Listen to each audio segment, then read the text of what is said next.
अस्सलाम वालेकुम दोस्तों, मैं हूं नवीद और आप देख रहे हैं PPSC paper MCQs YouTube channel. दोस्तों, हमने एक सीरीज़ स्टार्ट की हुई है कि पीपीएससी के पेपर में जितने भी इंग्लिश के एमसीक्यूज़ आते हैं उनको एक सीरीज़ वाइज बना के अपलोड किए जाएं। इससे पहले हमने 4 लेक्चर कर लिए थे और उनके 82 क्वेश्चन किए थे। आज हमारा लेक्चर नंबर 5 है और उसका क्वेश्चन नंबर है 83। He put dash his son as new candidate for election. He put forward his new son. उसने अपने जो बेटा है उसको इलेक्शन में कैंडिडेट के तौर पर पेश किया। तो यहाँ आएगा फॉरवर्ड। नेक्स्ट क्वेश्चन है 84। Synonym of impede. इम्पीड का मीनिंग होता है रोकना या, तो इसका होगा अब्स्ट्रैक्ट, किसी चीज़ से रोकना होगा। इम्पीड रोकना, abstract, option number C. Next question है 85। Which is odd one out wall beam pillar house. तो पहले आपको पता होना चाहिए ओड और इवन। ओड वन आउट इसमें क्या होगा कि जो सबसे डिफरेंट है, तो इसमें सबसे डिफरेंट है wall beam pillar house. Wall जो कि एक दीवार होती है, बीम बीम हम किसी भी ऐसी चीज़ या लकड़ी को कह सकते हैं जो किसी छत वगैरह को सहारा देती है। तो पिलर पिलर भी एक सतून में आ जाता है। और हाउस जो है ये इन सब से डिफरेंट है, क्योंकि ये सब जो है वॉल बीम पिलर को हाउस को बनाने में मदद देते हैं या हाउस को बनाने का सहारा बनते हैं। तो यहाँ होगा हाउस। नेक्स्ट क्वेश्चन है 86। फ्राइटनड मीन्स डरा हुआ, खौफ ज़दा, तो उसका होगा afraid. Frightened, afraid. Next question है complete the sentence. It started to rain while we dash tennis. It started to rain while we were playing. बारिश स्टार्ट होगी जब हम टेनिस खेल रहे थे, तो यहाँ वर प्लेइंग आएगा। नेक्स्ट क्वेश्चन है 88। Complete the proverb. The price of dash is internal vigilance.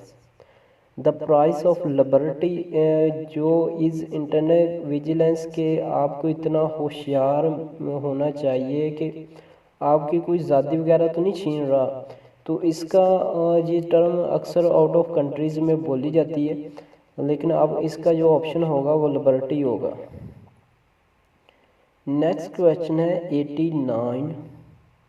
The darkening sky indicated to all of us that a thunderstorm was dash imminent. IMMINENT।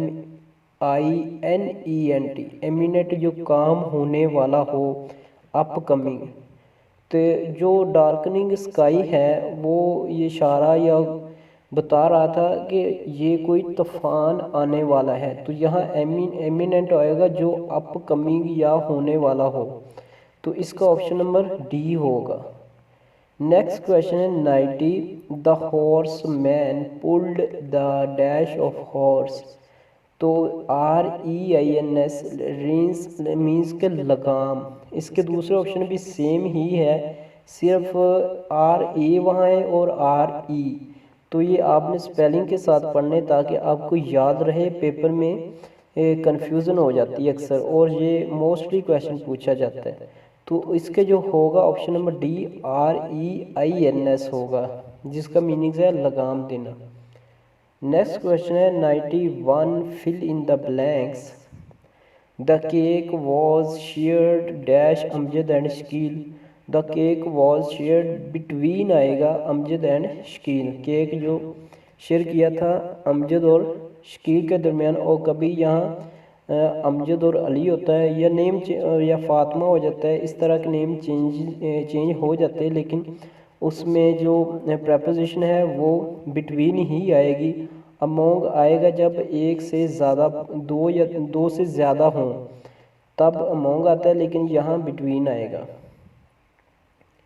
Next question 92। Fill in the blanks. They will be back by dash month.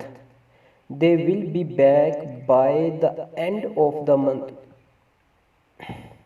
The end of the month option C.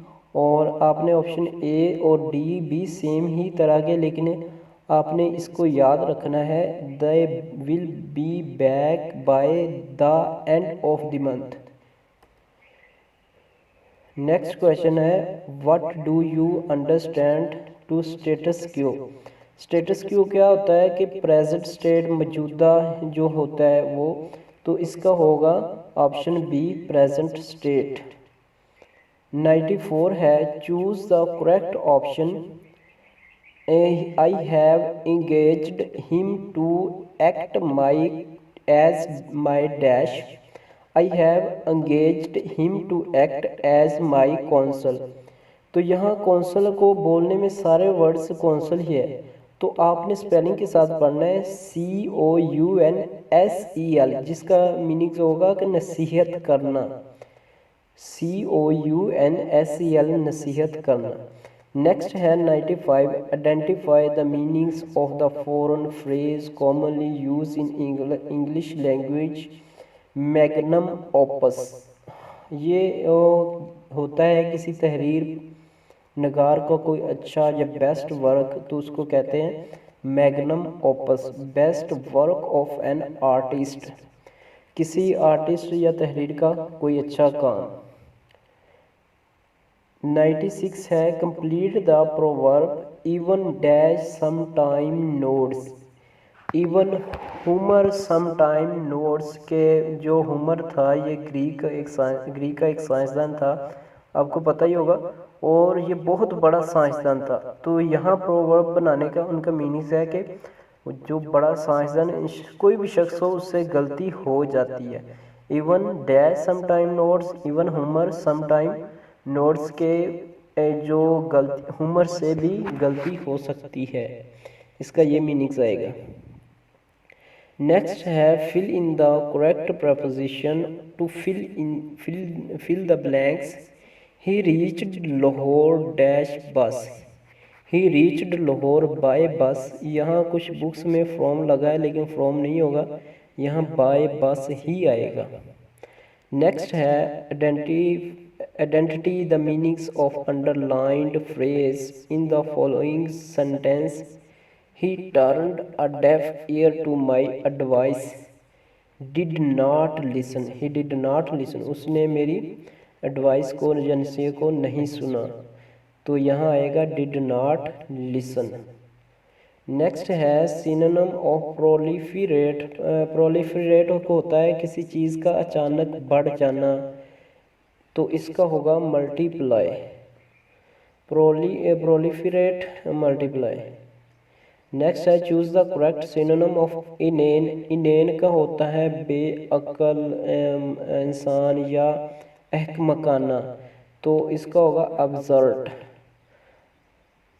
Fill in the blanks preposition. She had promised to be dash by back 5 o'clock। She had promised to be by back 5 o'clock, तो यहाँ by आएगा। Next है, fill in the blanks. A wise man, जो एक अक्लमंद आदमी है, profits, फ़ायदा हासिल करता है, dash his experience with his experience. जो एक अक्लमंद आदमी है वो अपने तजर्बात से फ़ायदा हासिल करता है, तो यहाँ विद आएगा। दोस्तों ये था आज का हमारा लेक्चर, और हमने आज का ये हमारा लेक्चर है, और हमने इसके जो है तकरीबन 102 क्वेश्चन कर लिए, 5 लेक्चर हमारे हुए हैं, और अब नेक्स्ट हम और भी लेक्चर करेंगे इंशाल्लाह, जिसमें हम तकरीबन जो जितने भी इंग्लिश के MCQs PPSC पेपर में आते हैं वो वैसे ही अपलोड करेंगे। और अब हम नेक्स्ट सीरीज जो होगी उसके कोई कंप्यूटर साइंस के MCQs अपलोड करेंगे। इसके साथ हम सारे MCQ जो PPSC सिलेबस में पूछे जाते हैं, ये PPSC के लिए पेपर के लिए भी एक इम्पोर्टेंट है, और आपके लिए बहुत ही हेल्पफुल होंगे, और दूसरे टेस्ट्स वगैरह के लिए भी हेल्पफुल होंगे। अगर आपको मेरा चैनल अच्छा लगे तो इसको सब्सक्राइब और लाइक कमेंट्स वगैरह करके ज़रूर बताइएगा। तब तक के लिए इजाज़त दीजिए। अल्लाह हाफ़िज़।